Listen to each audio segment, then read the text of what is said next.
Hoy, en la tarde de la solemnidad de la Encarnación del Señor, vamos a continuar con el ciclo de conferencias sobre bioética que viene organizando este Centro de Teología en colaboración con la Asociación Gálvez Ginachero. Como los creyentes no creemos en casualidades, en este día en que la Iglesia celebra la Jornada por la Vida, por razones obvias, qué vida más grande que comenzar la del propio Hijo de Dios, ¿no? Coincide con un aniversario fundamental para la bioética católica. Hoy hace 30 años de la publicación de la encíclica Evangelium Vitae por parte de San Juan Pablo II. Este es el documento más importante que el magisterio de la Iglesia ha ofrecido en este ámbito, en el que el Santo Padre nos habla ni más ni menos que sobre el valor y el carácter inviolable de la vida humana, desde su inicio hasta su final. Una luz necesaria ante los retos que se presentan en este ámbito. Por ello, a nadie se le puede escapar la importancia crucial de la bioética en esta época de avances tecnológicos. La bioética desempeña un papel determinante para advertir, y en su caso regular, desde la clave moral, los riesgos asociados a los progresos biotecnológicos. Por todos estos avances, aunque prometedores, también pueden plantear peligros potenciales que deben de ser evaluados desde el prisma de la ética de la vida. Los temas bioéticos son cada vez más relevantes en nuestra sociedad. La eutanasia, el aborto, la investigación con células madre o el uso de tecnologías avanzadas en medicina siempre nos plantean desafíos en nuestra vida cotidiana que requieren una reflexión seria para saber dar razón de nuestra propuesta. A su vez, la bioética es una importante parte de la teología moral, pues en ella es donde se estudian las cuestiones relacionadas con la vida, la muerte, la dignidad de la persona. Esta ciencia teológica puede ofrecer perspectivas valiosas sobre estos temas, ayudando a comprender mejor sus implicaciones morales y espirituales. Así, estas conferencias que se organizan con la Asociación Gálvez Ginachero quieren ofrecer a nuestros estudiantes y a toda la sociedad civil, como decía el encabezado de la encíclica que os decía antes, a todas las personas de buena voluntad, una formación integral que combine los conocimientos teológicos con la perspectiva científica y ética. Esto es crucial en un mundo donde las decisiones médicas y científicas tienen un impacto directo en la sociedad. El diálogo con expertos en medicina, filosofía, derecho y teología enriquece nuestra comprensión de estos temas, además de fomentar un debate sereno sobre estas cuestiones. En ese compromiso, esta tarde tenemos la suerte de contar entre nosotros al doctor Rodrigo Orozco Fernández, jefe del Departamento de Ginecología y Obstetricia del Hospital Quirón Salud en Málaga y demás cosas. Ahí está en la presentación todas las cuestiones, ¿no? Pues doctor, alguien que no sé si lo sabía usted, está siguiendo también los pasos de nuestro querido doctor Gálvez, a quien este ámbito médico de la ginecología tanto le debe en nuestra provincia de Málaga. A pesar de su juventud, el doctor Orozco es un destacado experto en su campo, con una amplia experiencia en medicina materno-fetal y un compromiso constante con la innovación y la mejora continua en la atención prenatal. Como he dicho, su especialidad es la obstetricia y la ginecología, con especial interés en la oncología ginecológica, la nutrición y la dietética. Licenciado en Medicina y Cirugía por la Complutense, graduado en Nutrición y Dietética por la Universidad Católica San Antonio de Murcia y doctorado en Oncología Ginecológica por la Universidad de Murcia. Es también presidente de la Asociación de Ginecólogos y Obstetras de Málaga. Ha trabajado en diversas instituciones de gran prestigio, como la Clínica Universitaria de Navarra, el Hospital Clínico Universitario Virgen de la Risaca de Murcia, creo que se pronuncia así, H.M. Hospital, el Hospital Anderson de Madrid, el Ilustre Colegio de Médicos de Murcia, la Fundación Jiménez Díaz. Ha participado en multitud de congresos como ponente, con artículos científicos y libros, como por ejemplo los casos clínicos de interés, ginecología práctica. Su trayectoria profesional, le ha valido lograr el Premio Nacional a la mejor ponencia en la sección de Medicina Perinatal de 2019, el Premio Nacional a la mejor comunicación del Congreso SEGO de 2014 y el Premio Internacional al mejor proyecto de investigación en el 4º Simposio Internacional de Medicina Materno-Fetal.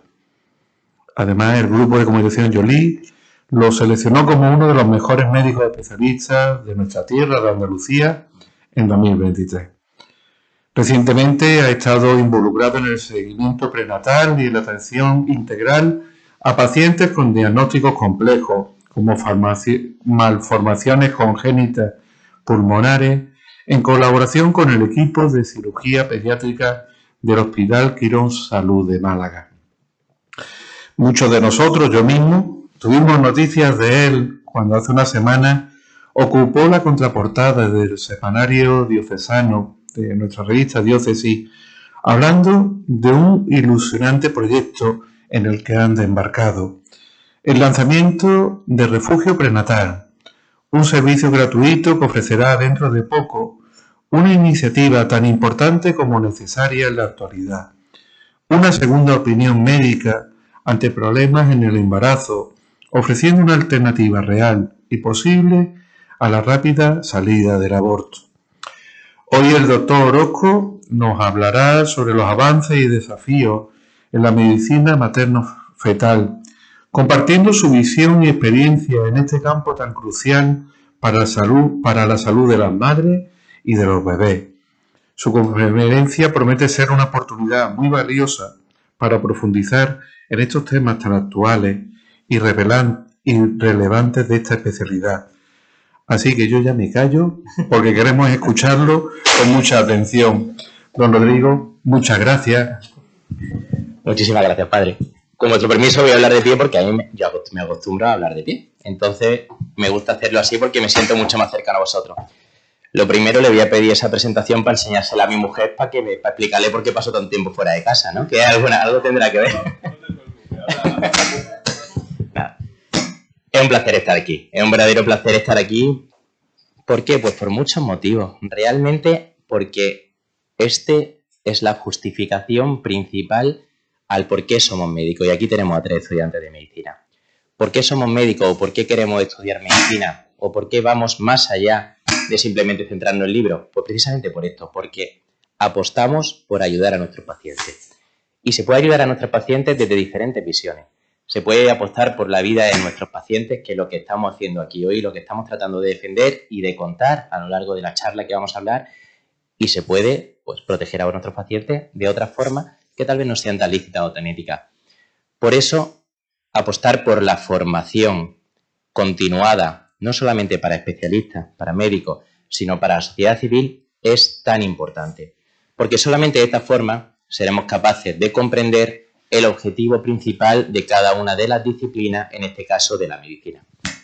Hoy además es un día especialmente bonito. Hoy estamos en un día que es el Día Internacional de la Defensa de la Vida, que además coincide, en Argentina le llaman el Día de Protección del No Nacido, ¿no? Muy relacionado con nuestro 31 de agosto, con nuestro San Ramón Nonato. Está aquí mi padre, Ramón, mi hijo también se llama Ramón. Pues precisamente hoy es el Día de Defensa del No Nacido. Es un día precioso para poder hablar de medicina materno-fetal y para contar un poco de lo que hacemos. Si hay mucha interferencia me siento con el audio. Empecemos con una buena noticia. Y esta es una magnífica noticia. Es la primera vez en los últimos 10 años, primera vez en la que no ha decaído el índice de natalidad en España. Fijaos qué noticia tan bonita, siendo la natalidad en España la principal causa de problema social que tenemos ahora mismo, la principal. Podemos hablar, no te preocupes, Eugenio, podemos hablar del tema del agua, que ha sido sin lugar a duda dramático, todas las inundaciones y todo lo que ha venido derivado de la Dana. podemos hablar de los problemas geopolíticos, podemos hablar de muchísimas cosas, pero sin lugar a dudas, si no hay niños, no hay sociedad que educar, no hay sociedad que formar y no habrá en el futuro adultos adecuadamente formados y capacitados para continuar con las actividades de la vida diaria. Pues fijaos cómo es una noticia que no ha sido tan comentada. Sí que hemos visto todos los años cuando ha habido ese descenso progresivo en la natalidad, pues que se comentaba, ¿no? Y vuelven a caer los niños, y no hay niños, y no hay niños. Pero tenemos una noticia positiva y esa noticia positiva no se comenta de una forma adecuada. De hecho, si nos fijamos en los titulares que han surgido a raíz de esa noticia, han sido muy escasos y todos ellos tienen siempre algún comentario negativo asociado. Fijaos qué cosa más rara. Mirad, los nacimientos en España crecen por primera vez en 10 años. Te dice aumenta un 0,4, bueno, algo, pero aún así el saldo vegetativo. Diferentes publicaciones de prensa, todas esas nos dicen un aún así. ¿Por qué nos cuesta tanto celebrar una noticia en positivo? ¿Por qué nos cuesta tanto hablar de la cultura de la vida en positivo y divulgar de la cultura de la vida en positivo? Tenemos que celebrarlo, ¿vale? Vamos a hablar de más datos y ya posteriormente pasaré a contaros un poco de la especialidad y de lo que es la medicina materno-fetal. Mirad, este incremento de nacimientos que se ha producido ha sido principalmente, y esto es muy muy curioso, lo señalo por aquí, a expensas de dos grupos, de las mujeres menores de 25 años y sobre todo de las mujeres mayores de 40 años. Aquí entra mucho en boca dos cosas tras realizar un análisis tremendamente profundo de estos datos. Uno, menores de 25 años. Probablemente estemos empezando a vivir un cambio en la tendencia educacional de los últimos años hacia acá, donde el respeto a la vida y el respeto a todo lo que estamos hablando en este ciclo esté haciendo mella en las mujeres más jóvenes y que estén apostando decididamente por continuar con la vida. Y luego hablamos de las mujeres de más de 40 años. Este es algo que vemos repetido en los tiempos recientes, precisamente por la irrupción de las técnicas de reproducción asistida. No es cometido de hoy hablar de las mismas, pero sí que vemos aquí un incremento importante. En cambio, en las edades donde deberíamos de encontrar más ese crecimiento de la natalidad, vemos que ha decrecido. Vemos que hemos pasado de un 83,5 a un 80%. ¿Vale? Me voy a sentar porque vais a escucharme mejor y no os voy a molestar tanto. Disculpad. Retomo desde aquí la conversación. Está apagado. Se acabó. Como bien habéis dicho. Bueno, pues en este grupo efectivamente vemos que no ha aumentado, sino que ha disminuido la natalidad. Y esto es muy llamativo. Vamos a hablar de este tema, ¿vale? Brevemente, las interrupciones del embarazo, ¿vale? Todos sabemos que esto es un eufemismo. Interrupción voluntaria del embarazo, interrupción legal del embarazo, realmente son interrupciones violentas del embarazo, ¿no? Que es como deberían de ser, que es la denominación del aborto. Mirad, aquí tenemos el número de interrupciones realizadas por cada 1000 mujeres entre 2007 y 2023, ¿vale? Vemos que es prácticamente una meseta. Pero si vemos estos datos, y estos datos hay que analizarlos con mucha cautela, y por eso quiero mostrar esta diapositiva aquí, vemos que desde la aparición de la Ley Orgánica 2/2010, que es la conocida como la Ley de Plazos para interrupción del embarazo, vemos que hay una disminución en las interrupciones del embarazo. ¿Por qué es esto? ¿Porque la ley tal vez fue buena para disminuir interrupciones? No. Esto se debe precisamente a que no era necesaria la notificación de los casos, ¿vale? Por lo cual volvemos a lo mismo, volvemos a lo que se publica en prensa, volvemos a lo que muy bien denomina la Asociación Católica de Propagandistas como la cultura de la cancelación, lo que nos quieren vender y lo que nos quieren contar. ¿Qué quiero decir con esta primera diapositiva? Y ya entramos en la materia del tema de hoy. Pues que hay que ser muy críticos con lo que vemos, hay que ser muy críticos con lo que leemos y es importante el poder debatir y compartir todas estas experiencias para establecerse una opinión formada y armarse de argumentos para poder hablar y para poder debatir en la calle. Pues bien, vamos a hablar hoy de la medicina materno-fetal. Durante los próximos 30 minutos probablemente hablaremos de medicina materno-fetal. ¿Qué es esto de medicina materno-fetal? Pues cuando nos ponemos a pensar, no, sin leer ninguna definición que ahora nombraremos, la medicina materno-fetal, cuando yo era estudiante de medicina, se me antojaba pues como una superespecialidad rodeado de aparatos tremendamente tecnológicos, donde lo que hacíamos era pues eso, ¿no? Es decir, luchar y pelear por aquellas situaciones en las que bien por la madre o bien por el feto existía una vulnerabilidad y había que establecer todos aquellos recursos necesarios para conseguir salvar esa vida, ¿vale? Este mensaje se ha distorsionado. Más adelante hablaremos de Jérôme Lejeune, que todos lo conocéis, como la persona pues, que investigó y consiguió descubrir, mejor dicho, describir la trisomía 21, el síndrome de Down, con su estudio genético. ¿Él por qué investigó esto?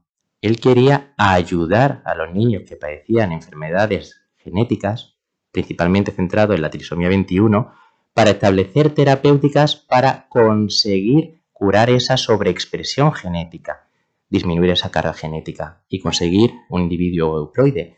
En ningún caso pretendía hacer una eugenesia, que es lo que finalmente derivó. Hablaremos de esto más adelante. Lo mismo pasa con la medicina materno-fetal.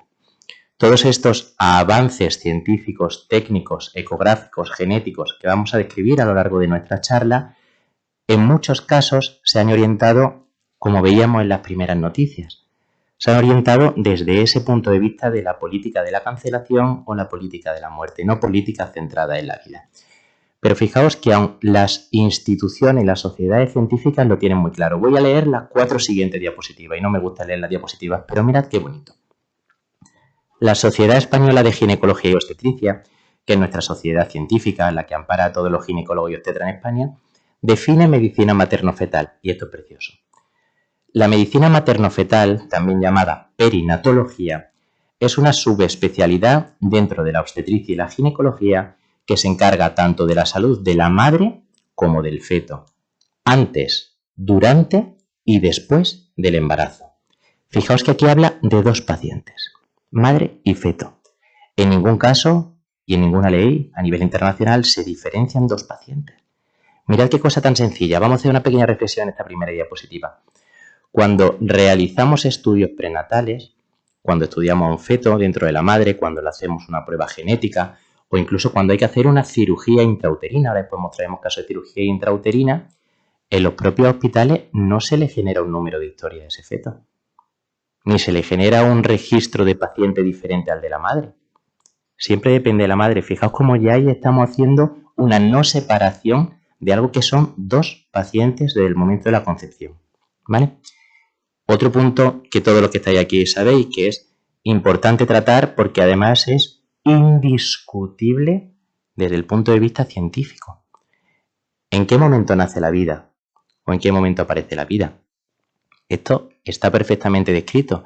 Nos pueden decir a nivel social, nos pueden decir a nivel político que cuando aparece el latido, cuando aparece el embrión, cuando empieza a establecerse conexiones neuronales, pero esto no es así. Todos esos puntos están muy bien dichos. Existe un punto que es el momento de la concepción, en el que se une espermatozoide y óvulo. Es un momento único en la historia en la que se genera una carga genética irrepetible en la historia de la humanidad. Es ese momento, en el de la concepción, en el que se genera una carga genética irrepetible y única en la historia de la humanidad. Por lo cual, la comunidad científica está totalmente de acuerdo a nivel internacional de que es el momento en el que se genera la vida.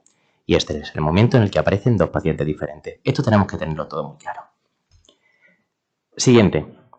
El enfoque principal de la medicina materno-fetal es prevenir, diagnosticar y tratar posibles complicaciones en el embarazo, especialmente en los considerados alto riesgo. Prevenir, diagnosticar y tratar. Nunca interrumpir. Esto es una definición establecida por nuestra sociedad científica. Seguimos. El profesional no únicamente cuida de la salud de la madre, sino que también asume al feto como paciente, aplicando técnicas avanzadas de diagnóstico prenatal y tratamientos que en muchos casos se realizan incluso dentro del útero. Volvemos a lo mismo. 2 pacientes, diagnóstico y tratamiento. Nunca aborto ni interrupción. Y por último, de esta manera, la medicina materno-fetal reconoce que en cada embarazo hay 2 vidas que proteger y cuidar, lo que constituye un claro apoyo a la visión provida desde el punto de vista clínico y humano. Esto es una definición taxativa establecida en la definición de la subespecialidad de lo que es la medicina materno-fetal. Pues bien, ¿de dónde viene mi pasión por el embarazo? Dejadme contaros un poco de mí. Mi pasión por el embarazo viene a lo largo del desarrollo de mi carrera de medicina. Yo estudié en esta facultad, en la Universidad Complutense de Madrid, y tuve el gran privilegio, que esto no pudo ser de otra forma si no hubiera sido por la apuesta de mis padres, por mi formación, de vivir, que no residir, que es diferente, de vivir en el Colegio Mayor Universitario de San Pablo, un colegio de la Asociación Católica de Propagandistas, que me ayudó a formarme con una serie de valores desde un punto de vista integral, no únicamente profesional centrado en la medicina, sino desde un punto de vista humanístico importante. Siempre he sido un apasionado por la medicina y aunque a última hora dudé un poco con la cirugía cardiovascular y la ginecología, tenía claro desde muy al principio que quería dedicarme al mundo de la ginecología y la obstetricia. Y esta persona que veía aquí en la fotografía, que fue mi padrino cuando me gradué, cuando tuve la licenciatura en sexto de medicina, era mi catedrático en ginecología y obstetricia, el profesor José Antonio Vidarte Aragón. Era una persona fantástica. Yo recuerdo el primer día en cuarto de medicina, que además estaba apasionado por empezar la asignatura, que llegó, se presentó, teníamos un libro enorme que entonces pues no iba tanto lo virtual como ahora, ¿verdad? A los estudiantes de la Universidad de Málaga. Entonces íbamos con libros enormes, pesados, y había un manual de año a año de la Universidad Complutense de Madrid, que además era amarillo. Abridlo por la página 47, la asignatura, y empieza a explicar la asignatura. Dice, bueno, buenos días a todos. Dice, soy el catedrático, el profesor Vidar Aragón. Dice, quiero que sepáis 3 cosas sobre mí. 3 cosas. Dice, soy español, soy católico y soy del Real Madrid. Y además por ese orden. Dice, eso es todo lo que tienen que saber ustedes de mí. Este es el temario, son 118 temas, los temas 67, 68 y 69 son los temas que tratan del aborto. Dice, en esta facultad y bajo mi cátedra esos temas no se van a impartir, por lo cual pueden ustedes tacharlo del programa. Esto me ha llevado a problemas con mi decano y mi rector y les he dicho que me rescindan y que me echen del hospital. Dice, si no, estos temas no se van a impartir bajo mi cátedra en esta universidad y en este hospital. Y así fue. Y así fue. Es una persona íntegra que defiende sus valores y promulga el derecho a la vida y que promulga el respeto a la vida. Pues bien, a raíz de eso, posteriormente continué mi carrera, como muy bien me han dicho en la semblanza inicial. Muchas gracias por esa semblanza tan magnífica. Continué, estuve un tiempo en Nueva York, luego estuve un tiempo en Houston, he trabajado en Murcia, he trabajado en Madrid muchos años y tuve una de las grandes suertes de mi vida fue venirme hace 5 años, justo ahora, 5 años y un mes, a Málaga. Yo no soy malagueño, yo soy jiennense, que además lo defiendo por bandera, soy buen jiennense, aunque me fui muy prontito a Madrid, pero el volver a Málaga me permitió pues volver a estar con mis padres, volver a vivir con mis padres. Vivir no dentro del mismo espacio, porque tengo ahora mismo mujer y 3 niños, mujer de la que estoy profundamente enamorado, y entonces me vine con mi primera niña y con mi mujer, con Carmen, pero tuve una suerte de vivir a tan solo 2 calles. Entonces eso me permitió volver a retomar un contacto prácticamente diario con ellos. Me vine a Málaga además con un proyecto profesional muy interesante. Tomar el relevo de lo que era la dirección de un gran hospital, ¿no? El Hospital Quirón Salud de Málaga es un hospital terciario con toda la cartera de servicios, todos los que vivís en Málaga lo conocéis. Servicio de ginecología, un servicio enorme. Atendemos mensualmente entre 5.000 y 6.000 mujeres en consulta externa, más de 150 partos, más de 200 actos quirúrgicos, es decir, de hecho, me he tenido que salir de una reunión previa porque el gerente me estaba diciendo, este mes vais muy mal de número. Y digo, coño, Tomás, si llevamos ya 4.000 pacientes vistas y queda una semana. Bueno, pues ya sabéis cómo son los directores gerentes en estas cosas. Pues cuando asumí la jefatura de servicio en el año 2022, asumí un reto, ¿no? Y un reto que además me apasiona y que defiendo día a día, aunque hay días que nos lleve un poquito más de pesadumbre a casa y un poquito más de estrés, ¿verdad? Todos sabéis a lo que me refiero. Salvador, que está por ahí también como buen médico, sabrá de lo que hablo. Pues asumí un reto, que era precisamente trasladar mi modelo de entender cómo asistir a la mujer de una forma completa y de una forma integral en las diferentes etapas de la vida en función de las necesidades que vayan surgiendo, ¿no? Dentro de esa etapa de la vida. Y precisamente gracias a eso, pues hace algo más de un año creamos esto, la Unidad de Atención Integrada a la Mujer. ¿Qué es la Unidad de Atención Integrada a la Mujer? Pues es un espacio donde, independientemente del motivo que sea que te acuda a venir al hospital, tratamos de resolverlo, depende de ginecología o de otras especialidades, en el mismo día el problema por el que acude al hospital. Hoy precisamente hemos tenido una mujer que así nos lo comentaba. Y una de las cosas que a mí me preocupaba mucho era esto. Porque todos sabéis que en las grandes empresas hospitalarias, entre otras cosas, sobre todo en el mundo privado, una de las cosas importantes es la facturación, ¿no? Nos debemos al mundo de la facturación, todos lo sabemos, en todos los ámbitos de la vida. Poderoso caballero con dinero. Y una de las cosas que factura son los abortos. La realización o la asistencia a los abortos. Pues bien, yo desde el primer momento tratamos de pelear, costó mucha lucha, os lo puedo asegurar, tanto a nivel local como a nivel corporativo, el conseguirlo, pero bueno, hace más de 2 años, yo cogí la jefatura hace 3, que nos denominamos el primer servicio de abortos free de realmente prácticamente de España. Pero el grupo Quiero Salud y así nos denominamos y así nos contamos. En el hospital nos asiste, por supuesto, ningún aborto, no se realiza ningún aborto desde que yo soy jefe, dentro del mismo, desde que cogí la jefatura de servicios. Eso fue una máxima que asumí con la dirección, y únicamente se atiende a aquellas mujeres que de forma natural pues se le ha parado el embarazo y que hay que ayudarlas, ¿no? Para poder restaurar otra vez todos los ciclos. A este punto hago un pequeño impasse, porque de aquí sí que me gustaría que en algún momento, y esto lo podemos hablar dentro de comisiones de bioética, de ciclo, que hablemos bien de la nomenclatura y de las definiciones de las cosas. ¿Por qué? Pues mirad, estoy totalmente de acuerdo con lo que hemos hablado y con lo que hemos promulgado, con que la interrupción voluntaria y legal del embarazo son eufemismos, términos totalmente políticos establecidos para saltar de una realidad que es la realidad del aborto, indudable. Pero también es cierto, y esto no hay que quitarle valor, que las mujeres que pierden un embarazo de forma natural intraútero, eso también se denomina aborto. Eso se denomina aborto, es un término médico, científico, establecido y estandarizado a nivel mundial. ¿Qué problema hay?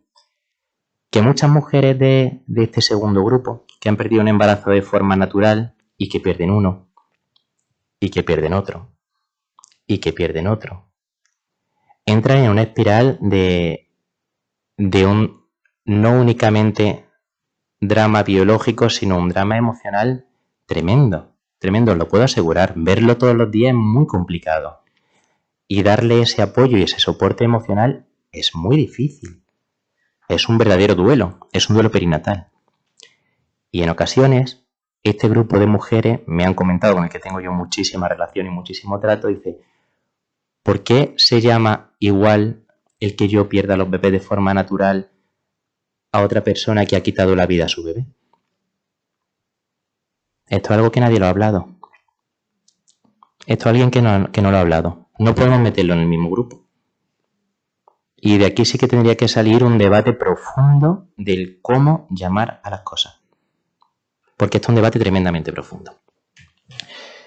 Pues bien, ese respeto a la vida en nuestro servicio pasa a un respeto desde la etapa más temprana, ¿no? Como hemos hablado, la vida se crea en la concepción, se crea cuando se genera esa carga genética única e irrepetible en la historia de la humanidad, y cuando hay una pérdida gestacional espontánea, cuando hay un aborto espontáneo, la forma de que ese útero vuelva a la normalidad biológica y se restablezcan los ciclos puede ser de 2 formas, con un tratamiento médico o con un legrado obstétrico. El legrado obstétrico es una técnica muy cruenta donde a ciegas lo que se hace es, digámoslo rápido y poco científico, limpiar el útero, ¿vale? Vaciar ese útero del contenido que se tiene, que es el contenido gestacional.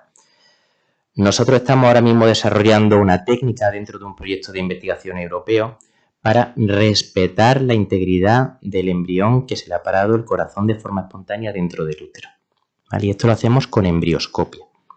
¿Qué es la embrioscopia?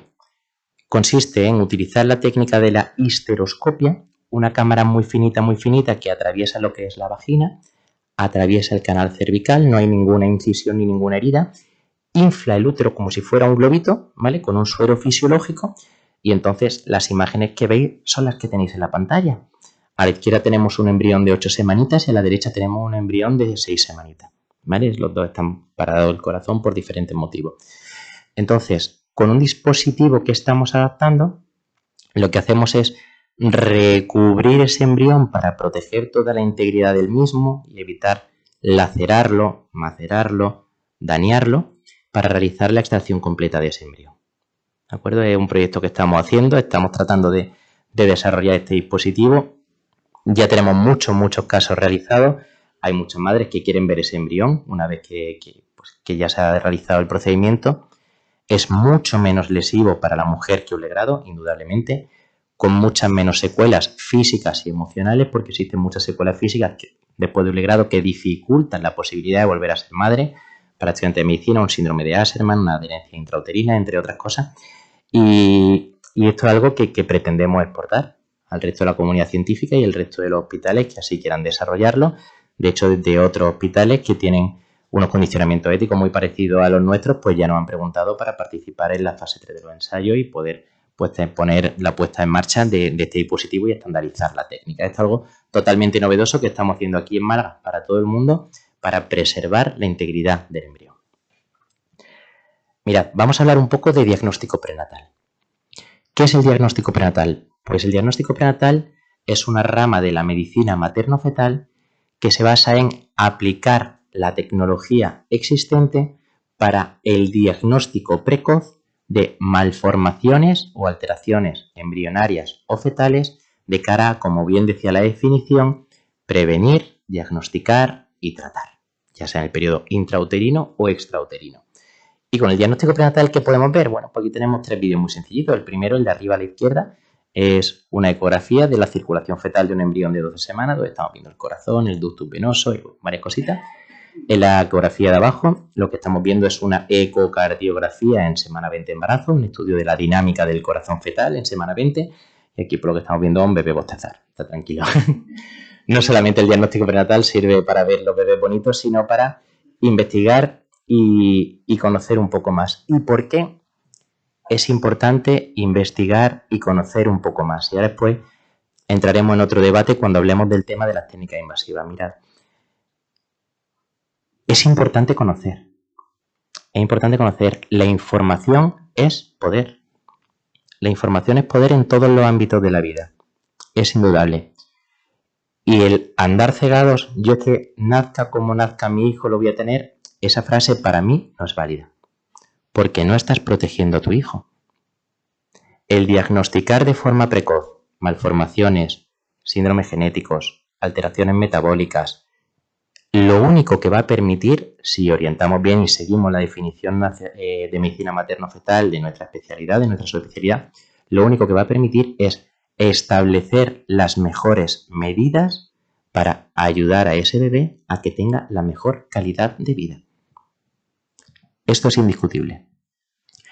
Hay un proyecto en la Clínica Universitaria de Navarra en la que me acabo de meter en un grupo de trabajo precisamente de algo que hasta ahora no ha existido, que son los cuidados paliativos neonatales. Existen alteraciones, existen síndromes genéticos que hasta hace poco se denominaban incompatibles con la vida, todo lo habréis escuchado alguna vez, pero no es que sean incompatibles con la vida realmente, es que la expectativa de vida es extremadamente baja. A lo mejor 24 horas, 12 horas, una semana. Es variable, porque nadie puede establecer cuánto tiempo va a durar un ser vivo, ¿no? Un ser humano.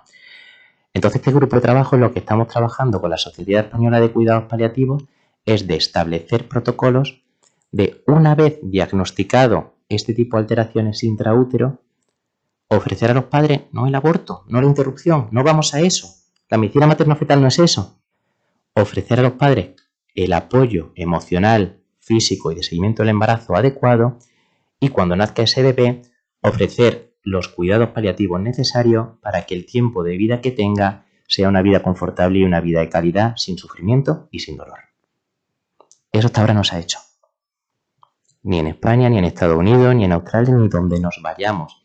Estamos ahora mismo, lo está liderando la Clínica Universitaria de Navarra, estamos en ese grupo de trabajo y es algo totalmente novedoso e importante. ¿Por qué? Por esto. Porque esos niños que hasta ahora se abortan o se abortaban, pueden nacer, pueden conocer a sus padres, pueden conocer a sus familias pueden conocerlo, estando adecuadamente cuidados, estando adecuadamente tratados y ofreciéndole una muerte digna para cuando le llegue el momento. Mirad, os traigo aquí 3 casitos, ¿vale? Estos 3 casos son casos nuestros, de nuestro hospital, son diagnosticados por mí y por mi equipo, pero bueno, por comentar un poco de cosas y que conozcáis un poco, ¿vale? Mira, Esto de aquí es una atresia duodenal, ¿vale? Una atresia duodenal es el típico signo de doble burbuja de la atresia duodenal. ¿Qué consiste? Pues sabéis que el estómago, ¿no?, en la barriga, se continúa con el duodeno, y en niños, de forma muy frecuente, en niños afectos de trisomía 21, el síndrome de Down es una de las malformaciones digestivas más frecuentes que presentan. Esa parte proximal del duodeno se cierra, se estenosa y no se continúa con la distal, de forma que se forma, pues eso, la burbuja del estómago y a continuación la burbuja del duodeno sin continuidad, es decir, el tubo digestivo queda inservible, se bloquea ahí, ¿vale? ¿Qué nos ofreció el diagnóstico prenatal en este caso en específico? Bueno, nos ofreció sospechar que iban a hacer un niño con síndrome de Down. Se hizo un estudio y se confirmó que era un niño con síndrome de Down. Nos hizo establecer de forma prenatal estrategias quirúrgicas con este niño, con nuestro equipo de pediatría y de cirugía pediátrica, para a las 24 horas de nacer someterse a una cirugía digestiva, restaurar ese tránsito digestivo y poder tener una vida plena. Totalmente. Aquí veía el resto de estudios, estudio cardíaco, estudio neuronal, absolutamente todo estaba normal. Tenía únicamente esa malformación que se solucionó a las 24 horas de vida. Sin este estudio probablemente este niño hubiera fallecido, porque hubiera realizado una perforación digestiva con una peritonitis séptica subsidiaria debido al acúmulo de líquido en anterogrado, antes de la obstrucción, ¿vale? En este caso fue vital el diagnóstico prenatal. Mirad este segundo caso. Este caso es un hidrops fetal, ¿vale? ¿Qué es un hidrops fetal? Esto es una semana 16 de embarazo. Un hidrops fetal es un acúmulo de líquido. ¿Veis este acúmulo de líquido? Esto no debería estar y esto no debería estar. Esto es el famoso pliegue nucal, ¿vale? Un acúmulo de líquido no adecuado en un tercer espacio. También tiene espacio aquí en la pleura, ¿vale? En el pericardio también tiene un poquito de espacio. En la cabeza un poco. Este niño lo investigamos. Se le hizo lo primero sospechar un síndrome genético. Se le hizo una prueba invasiva y el estudio genético dio negativo. Hicimos un estudio cardiológico y dio que había una insuficiencia cardíaca. ¿A qué se debió esa insuficiencia cardíaca? Seguimos investigando. Tomamos también una muestra de líquido amniótico y vimos que esa insuficiencia cardíaca se debía a una infección vertical, es decir, de la mamá, por un parvovirus B19, ¿vale? ¿Esto qué significa? Esto es una infección que genera anemia en el feto. Debido a esa anemia, disminución de glóbulos rojos, el corazón bombeaba más rápido para los pocos glóbulos rojos que tenía, llegar a distribuirse a todos los tejidos. Ese bombeo excesivo para el momento del embarazo generó una insuficiencia cardíaca y esa insuficiencia cardíaca generó un edema y un tercer espacio, un acúmulo de líquido en tercer espacio, ¿vale? ¿Qué le hicimos a este niño? A este niño se le hizo una cordocentesis. Eso lo hicimos en el hospital. Le hicimos una transfusión de sangre de unos hematíes especialmente filtrados y preparados intrauterinos.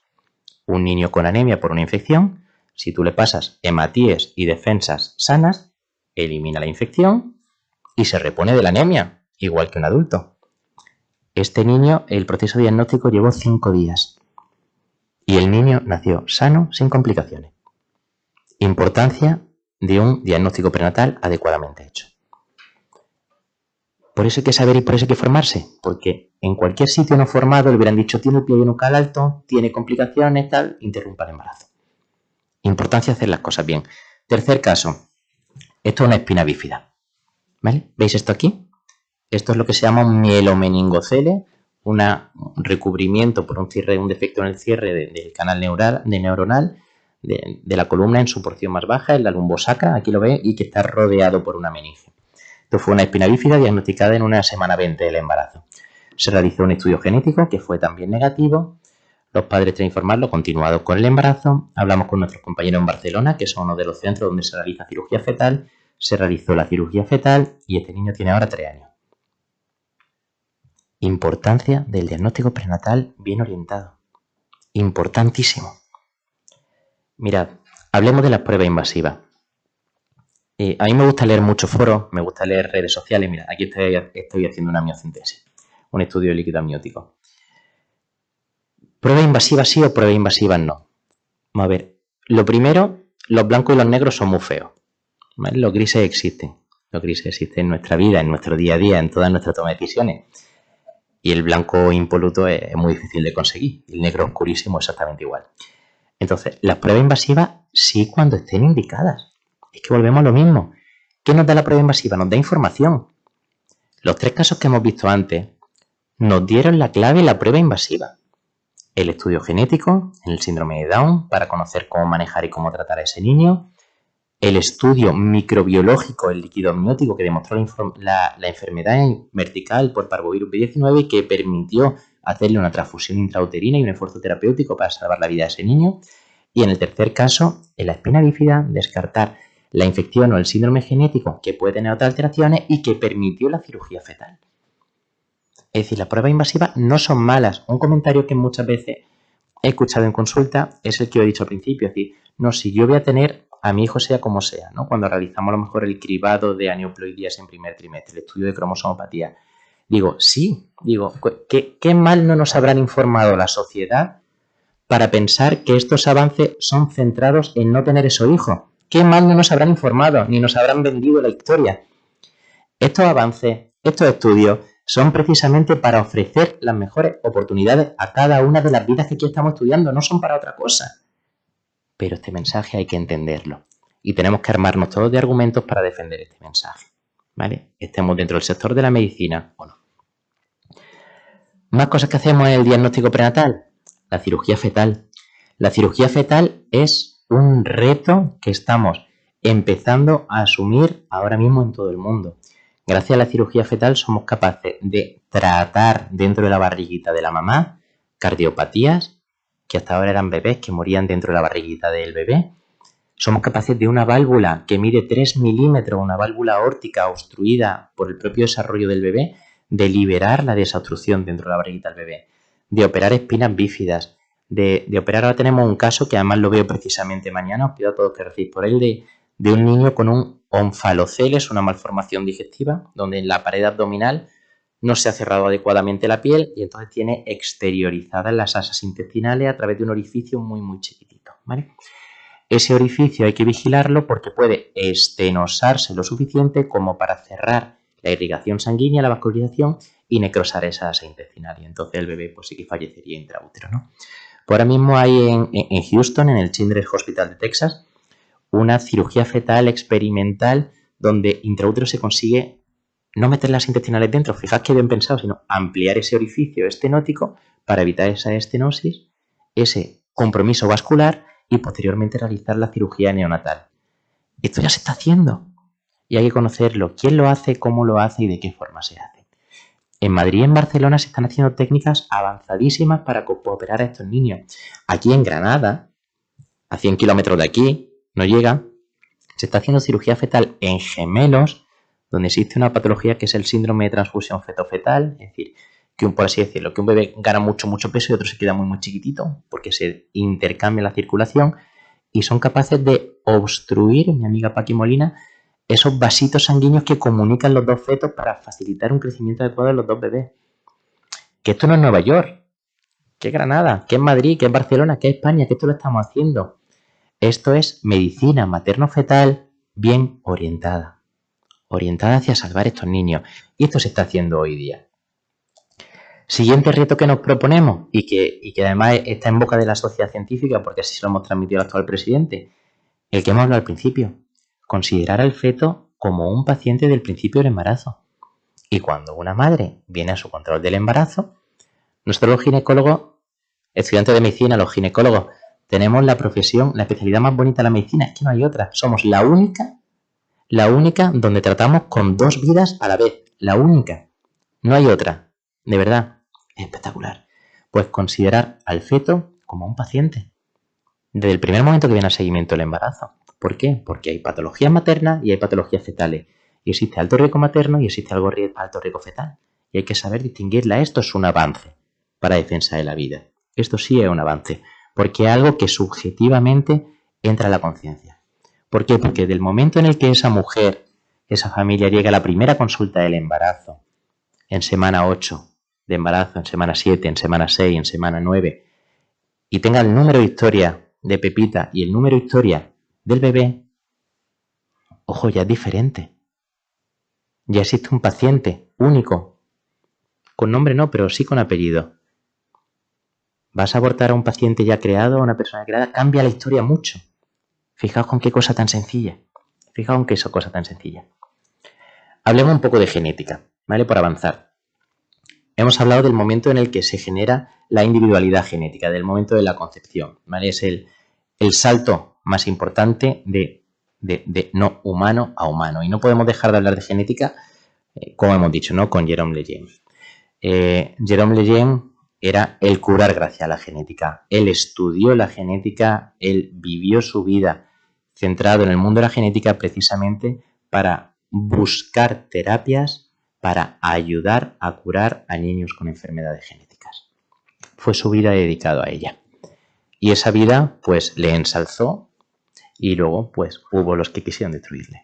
Pero su legado quedó, indiscutiblemente. Su legado quedó y a día de hoy existe una fundación que hace una labor fantástica con la que muchos médicos colaboramos, muchos ginecólogos, y que además os animo a visitar su página web, su material, porque es espectacular y apuesta mucho por la genética. Mira, os quiero contar un poco, simplemente por conocimiento, qué es lo que se puede estudiar desde el punto de vista genético en una muestra invasiva, en un trozo de placenta, ¿vale? En una biopsia corial o en un líquido amniótico.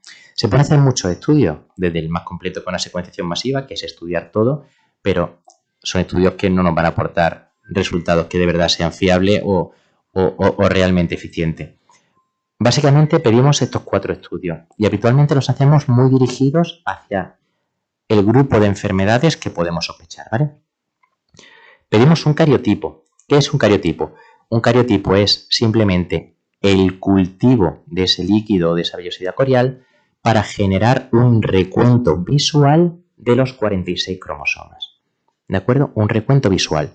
Crecen los cromosomas, se ven al microscopio, se ven si morfológicamente son similares o no y si hay alguna alteración en la información que sea macroscópicamente visible. Esto es un cariotipo. Con este estudio se diagnostican las aneuploidías, que son las alteraciones en el recuento de los cromosomas. Por ejemplo, el síndrome de Down, que tiene una dotación extra de cromosomas, síndrome de Edwards, síndrome de Pato, síndrome de Klinefelter, entre muchas otras. Tenemos la QF-PCR. La QF-PCR es un estudio molecular, ¿de acuerdo? Este estudio molecular permite una visualización muy rápida de algunos cromosomas en concreto, con una fiabilidad muy alta, superior al 99,98%.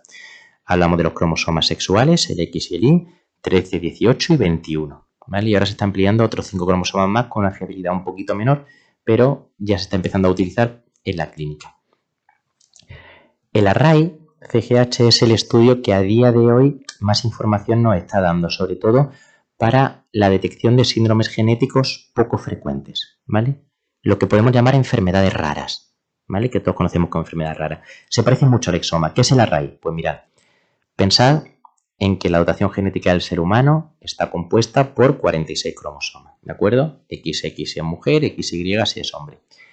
Dentro de esos cromosomas, ¿vale?, tenemos la carga genética del ADN y de la ARN, ¿no?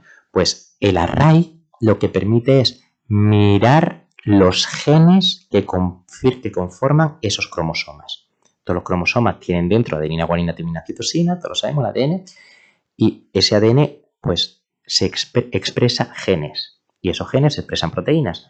Pues el array permite estudiar esos genes en específico, ¿de acuerdo? Dentro de los cromosomas, ¿vale? Nos diagnostica enfermedades raras. Y por último tenemos el exoma, que es la prueba clínica que a día de hoy tiene mayor profundidad en el estudio, que es capaz de estudiar no únicamente esas proteínas y esos genes, sino también esos pares de bases, ¿vale? Esa adenina, timina, citosina y guanina, ¿vale? Y cómo se unen y si esa unión es adecuada a lo establecido para lo que es el código genético del ser humano, ¿vale? Estas pruebas se realizan en prácticamente todos los hospitales. Es tremendamente interesante conocerla. Vamos acercándonos al final. Hablemos de ética profesional. Todos sabéis quién es el de la imagen, ¿no? Bueno, lo conocemos, Hipócrates, ¿no? Esto es muy bonito. Mira, todos los médicos, cuando terminemos, ya sé de alguna facultad que no lo hace, ojo, pero todos juramos el código hipocrático, ¿vale? El código hipocrático no es un libro, ¿vale? Por conocer un poco, el código hipocrático está dentro de un compendio del Corpus Hippocraticum, ¿vale? Que fue una obra completa que se escribió entre el siglo IV y el siglo V a.C. Muchos de los textos eran del propio Hipócrates y algunos eran de sus discípulos y de su academia, ¿vale? Pero lo que planteó es esto. Planteó que la defensa de la vida no es una cuestión religiosa ni ideológica, sino ética de ética médica. Mirad lo que textualmente juramos todos los médicos cuando acabamos la carrera. A nadie daré una droga mortal, aunque me sea solicitada, ni sugeriré tal uso. Del mismo modo, a ninguna mujer proporcionaré un pesario abortivo. Lo juramos todos los médicos. Juramento sagrado, ¿no? Es decir, eso, padre, un juramento sagrado, eso es leprasia, así que adiós pongo por testigo. Eso lo hacemos todos los médicos cuando acabamos la carrera. Es decir, esto no es una cosa de estoy más de acuerdo, no estoy más de acuerdo, moralmente sí, moralmente no, no. Que lo estamos jurando cuando acabemos. Y si no, no lo jure, y si no, no te hagan médico, ¿no? Información versus desinformación. Mira, todo esto que estamos hablando aquí no lo digo yo porque sea Rodrigo Orozco y porque me guste estudiar y porque me guste estudiar bioética y me guste formarme y asistir a seminarios y dar charlas, sino porque la evidencia científica lo respalda. Tú te vas a grandes estudios científicos y aquí estamos hablando de revistas Q1. Es decir, cuando hablamos de evidencia científica, esa evidencia científica la podemos estratificar o clasificar en función del grado de evidencia, es decir, los metaanálisis es lo máximo, revisión sistemática, ensayos de opinión, estudios prospectivos, retrospectivos, etcétera, etcétera. Y las revistas se clasifican en Q1, Q2 y Q3 en función de lo que se llama el impact factor, el factor de impacto, es decir, la capacidad de esa revista de llegar al público al que está destinado y de generar un cambio en la tendencia clínica. Todo esto son ensayos publicados en revistas Q1 con un grado de evidencia 1B. ¿Qué significa eso? Que son de verdad, que esto es ciencia, ¿vale? ¿Qué es lo que nos dicen todo ello en resumen? Nos hablan del impacto psicológico y mental de la mujer después de un aborto voluntario, ¿vale? Y todos ellos, estudios prospectivos a 5 años, resultados de revisión sistemática y metaanálisis, que es el mayor grado de evidencia, estudios, revisión sistemática, lo mismo a largo plazo, todos ellos nos hablan de lo mismo. ¿De qué? De forma estadísticamente significativa, es decir, que sí existe un impacto psicológico residual en la mujer, no a corto plazo, sino a largo plazo y a lo largo del resto de su vida de poder realizar un aborto voluntario. Mirad, os voy a presentar un caso clínico de verdad, ¿vale? Un caso clínico que llegó aquí en el año 2021, si no me equivoco. El nombre no es verdadero. Sara, 34 años, una mujer embarazada de 18 semanas. El embarazo son 40 semanas, ¿vale? Es lo que se considera un embarazo completo. Era su primer embarazo y no tenía antecedentes de interés. Esta paciente, estando embarazada de 18 semanas, un poquito antes de la mitad del embarazo, va al hospital X y se le diagnostican una rotura previabilidad de membranas. Aquí vamos a aclarar un término. Viabilidad. ¿Qué es la viabilidad? La viabilidad es el momento del embarazo en el que la tecnología existente y con los esfuerzos terapéuticos disponibles a día de hoy en los hospitales, un niño es capaz de sobrevivir, ¿vale?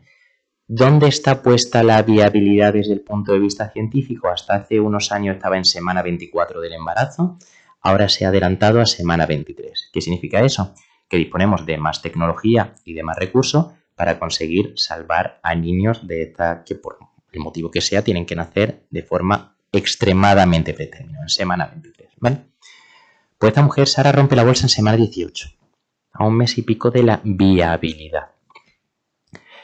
Cuando se rompe la bolsa, de forma pretérmina o de forma previable, la principal causa es que haya una infección en la membrana amniótica, lo que se llama una corioamnionitis.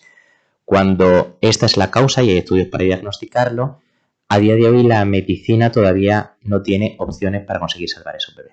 La corioamnionitis es una enfermedad infecciosa rápidamente progresiva que primero se manifiesta rompiendo la bolsa, posteriormente infectando el miometrio, que es el músculo del útero, y posteriormente generando la sepsis de la madre y la muerte, ¿vale? Por lo cual, cuando ocurre, pues efectivamente aquí el embarazo se tiene que evacuar del útero, porque si no la madre se muere, ¿vale? Pero en este caso no había infección de la bolsa amniótica, no había corioamnionitis.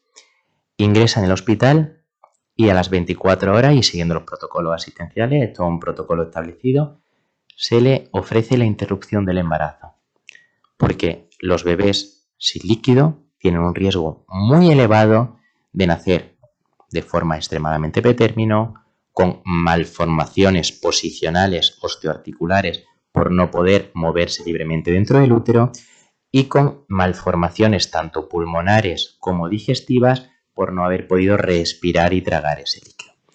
Y entonces le ofrecen el aborto y la interrupción del embarazo. Esta chica Sara me contacta por una red social, ¿vale? En la que publicamos habitualmente cosas que estamos haciendo y demás, ¿vale?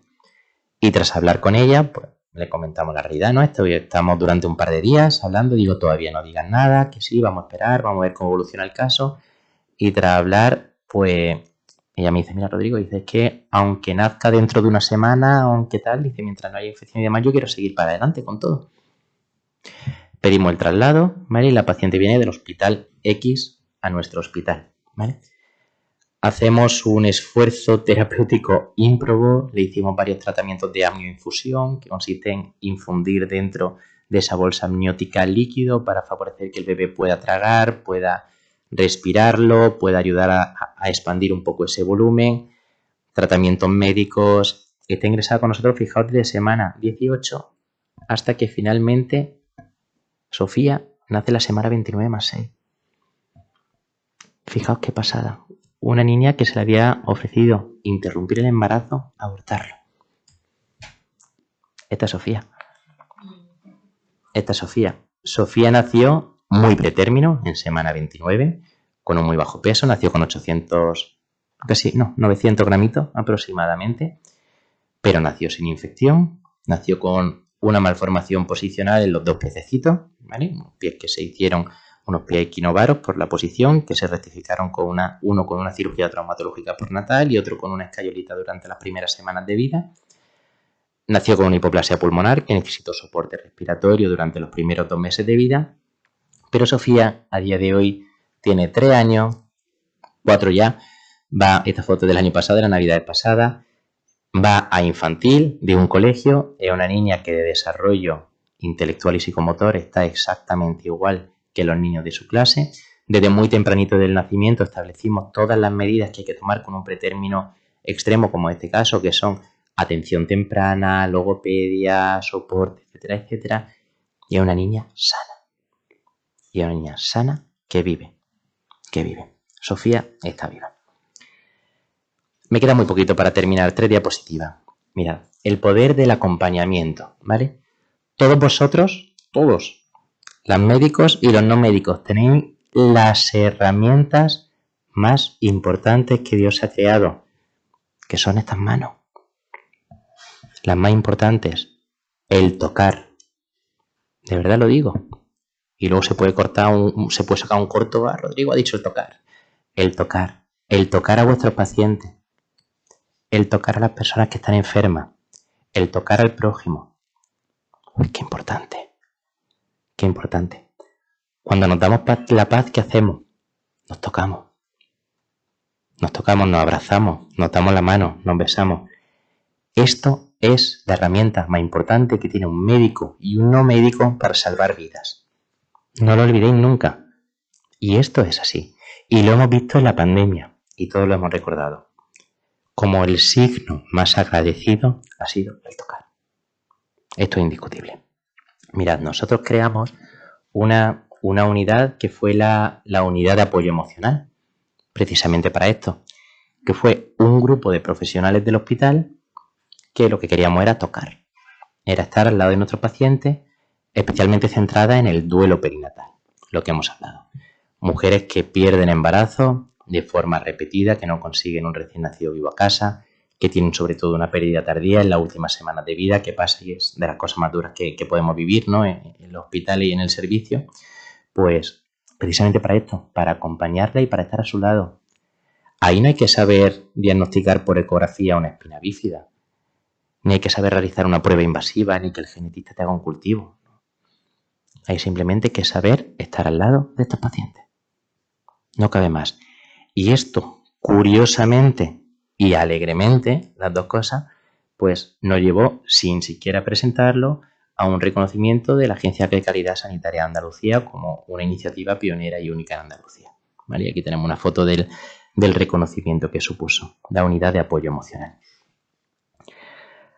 Cuando hay complicaciones, porque realmente son complicaciones, es decir, tenemos inimaginables mujeres, familias que han continuado con su embarazo, que están apostando realmente por la vida, pero ojo, nadie dice que no sea complicado, ¿vale? Nadie dice que no sea complicado, ni hay que ocultarlo.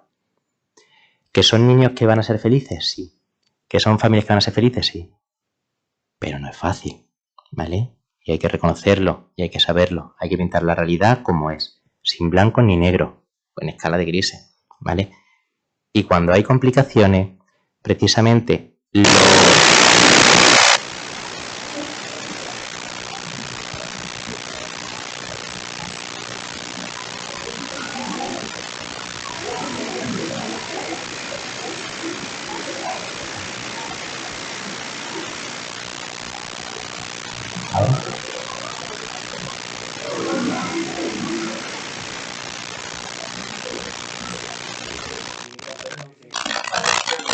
Eso es que nos estaba escuchando alguien que no quería que... No vamos a decir nombres, ¿eh? Que todos nos conocemos. Cuando surgen complicaciones, precisamente cuando... ¿Ahora? Sí. Cuando surgen complicaciones, que las complicaciones surgen en todos los ámbitos de la vida, y ahora mismo estamos hablando de sanidad, lo que tenemos es que todos los que nos estamos formando, por aquí todos nos estamos formando, tenemos que estar ahí para dar ese apoyo, ¿vale? Porque ese apoyo no depende únicamente de los profesionales ni de las personas con capacitaciones más avanzadas, sino que depende del vecino, depende del amigo, depende del prójimo, del que sienta a tu lado en la iglesia, del que va al parque contigo a acompañar a los niños.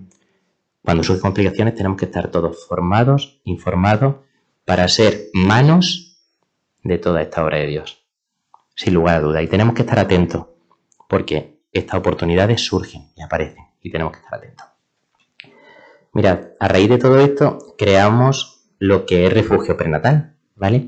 ¿Y qué es refugio prenatal? Refugio prenatal, pues es un proyecto personal que ya se ha hecho de un grupo, pero personal de dos personas, de Raúl Fenollosa, que lo tenemos ahí, y mío, que hablando de muchas cosas, pues le propuse esto. Digo, oye, me encantaría aplicar los conocimientos que a lo largo de la experiencia y de muchísimos estudios pues he ido adquiriendo con tantas y tantas pacientes para ayudar a aquellas mujeres que lo que más nos pasa en el hospital, que tenemos falta de tiempo, porque tenemos cupos muy altos, porque tenemos que ver muchos pacientes, porque hay muchos pacientes que demandan atención y pocos especialistas, pues que por falta de tiempo, por falta de conocimiento o por falta de empatía, de tacto, ¿vale?, han sido diagnosticadas de una forma correcta o errónea de una malformación, de un síndrome genético, de lo que hemos hablado, de un problema, de una complicación, y no han tenido el espacio o el momento suficiente como para poder asimilar esa información y plantearse qué hacer con su vida, sino que directamente se han dicho, oye, esto viene mal, tal, vamos a abortar y ya volveré a intentarlo, ¿vale? Es un refugio prenatal, es una segunda oportunidad, un refugio, yo además siempre lo defino cuando pensaba el nombre, cuando está en mitad de la tempestad. Bueno, el nombre se me ocurrió a raíz de una película que vi en el contexto de un MBA de alta dirección sanitaria, de toma de decisiones, que es la película Everest. No sé si la habéis visto, una película que está en plataforma, en Netflix, que es una película que desde el punto de vista de la gestión de la toma de decisiones es muy interesante. La película Everest trata del año 1996, se ubica en el año 1996 en el Everest, donde empezaron a realizarse un poquito de años antes las expediciones comerciales para escalar el Everest. Y había dos grandes grupos que eran los líderes, eran los que más escalaban, los que más gente llevaban arriba y demás.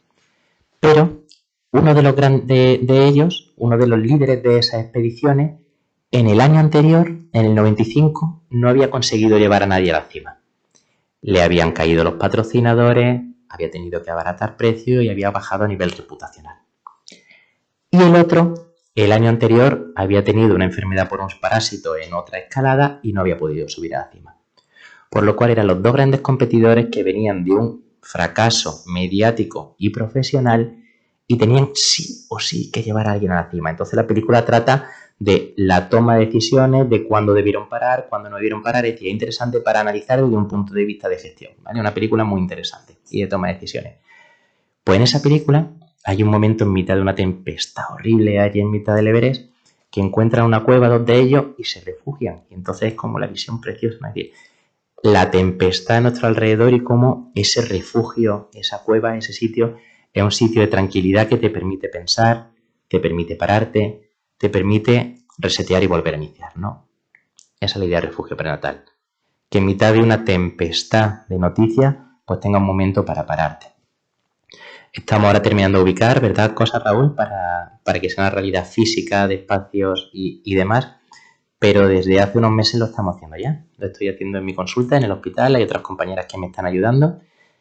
Y los números van creciendo. Fíjate en Anda que tenemos en Anda. Hace tan solo unos días hablábamos de que ya habían pasado 27 mujeres por refugio prenatal, ¿vale? Por la consulta, pues pidiendo una segunda opinión de cosas complicadas que habían acontecido. Ya han pasado 31, una esta mañana. Ya han pasado 31. Son 31 mujeres que tenían hora y día para realizar un aborto. Hora y día. Algunas en Málaga, otras en Sevilla, por lo sabéis, la ley de plazo y la edad gestacional y donde se realizan los procedimientos en función de lo que dice la Junta de Andalucía, ¿vale? Han pasado, y yo hablaba con Raúl cuando empezábamos estas conversaciones, digo, Raúl, si somos capaces de salvar una, madre mía, ¿qué obra no habremos hecho, no? Pues a día de hoy, de las 30, 17 continúan con el embarazo. La mitad es mucho o poco, yo creo que es una burrada. Dicho en plata, es una burrada. Y muchas de ellas con cosas muy leves. Cosas súper leves. Que a lo mejor de una manita en vez de 5 dedos tiene 4. Ya está. Que a lo mejor tiene una pierna un poquito más larga que la otra. Cosas súper leves. Que se corrigen, que además hay reparación quirúrgica. Pues de 31, 17 mujeres continúan con su embarazo a día de hoy. No por mí ni por el proyecto, simplemente por habernos parado a hablar con ella. Por haberla acompañado. ¿Qué poder más importante no es este? Para terminar, mensajes de esperanza. Esta no es que sea nuestra verdad, es que esta es la verdad. Es que esta es la verdad, es que no hay otra. Mira, en mi experiencia he descubierto estas 3 cositas. Bueno, sobre todo la primera, ¿no? Es decir, la primera, la valentía y la belleza de la vida. La vida es bella en sí misma. Sea al principio de la vida o sea al final de la vida. O incluso los bebés que fallecen dentro del útero por problemas o los que fallecen a los pocos días de vida. La vida es bella. Y las mujeres y la familia, ojo, el valor del hombre. Qué importante, no es el hombre, ¿no? Es importantísimo. Al final es la decisión de la familia. Al final la valentía lleva a la belleza. Siempre, siempre. La responsabilidad colectiva, todos los que estamos aquí. Y cuando salgamos de nuestra casa, todo lo que contemos en casa, ¿no? Cuando salgamos de aquí, del centro, y todo lo que contemos en la parroquia, y todo lo que contemos cuando nos vayamos a tomar unos vinos el viernes por la noche.